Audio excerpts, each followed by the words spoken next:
দুদিন পরে কি করবে জানেন? এই ভারতের ট্রেন যখন বাংলাদেশে চলবে তখন একটা করে অজুহাত দিবে, নিজেরাই ঢিল মারবে, নিজেরাই আগুন জ্বালাবে, তারপর বলবে এটা জাতীয়তাবাদী দল করেছে। তখন ভারতের প্রশাসন কেন না এখানে গর্বদ্ধ করার জন্য এই পায়তারা করেছে। সেই আশা কোনোদিনও পূরণ হবে না ইনশাল্লাহ। আমরা ধিক্কার জানাই হাসিনাকে। আপনারা বয়স হয়েছে, আপনি অসুস্থ হবেন ইনশাআল্লাহ।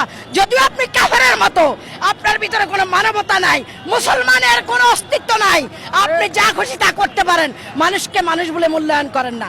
তবে একদিন সময় আপনার আসবে, এই কারাগারও আপনার জন্য অপেক্ষা করছে, এই কারাগারও আপনি একদিন নিক্ষিপ্ত হবেন ইনশাআল্লাহ। টাইম উইল সে, শুধু অপেক্ষা। আমরা শুধু ধৈর্য ধারণ করে আমরা আন্দোলন করে যাচ্ছি ইনশাআল্লাহ। আমরা বলতে চাই, ভারতের দালালি করেন, ভারতের দালালি নিয়ে থাকেন। বিএনপিকে আপনাদের মতো পচারিমের সাথে সমান করবেন না। আপনারা তো পচারিমের চেয়েও খারাপ। এত দুর্গন্ধযুক্ত আওয়ামী লীগ, মানুষ এখন শুনলে এরকম করে নাকচিটা কয় দুর্গন্ধ।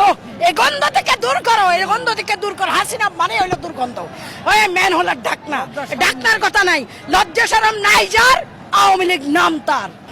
বাংলাদেশের জীবন যাবে, বাংলাদেশ মানুষ জীবন দিতে প্রস্তুত, তবুও ভারতকে করিডোর দিতে প্রস্তুত না।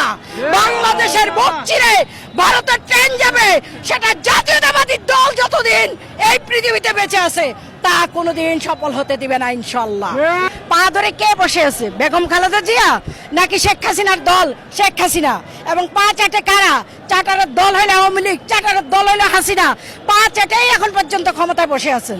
পা না চাটলে ক্ষমতা থাকা লাগতো না। কারণ ভারত স্বামী স্ত্রীর সম্পর্ক কেমনে হয়? পা চাটা দিকেই হয়। কিন্তু বেগম খালেদা জিয়া তো সেই সম্পর্ক নাই। বেগম খালেদা জিয়া বারবারই বলেছেন, দেশের বাহিরে আমাদের কোনো প্রভু নেই, দেশের বাহিরে আমাদের বন্ধু আছেন। আজকে ওবায়দুল কাদেরও একই কথা বলেছেন।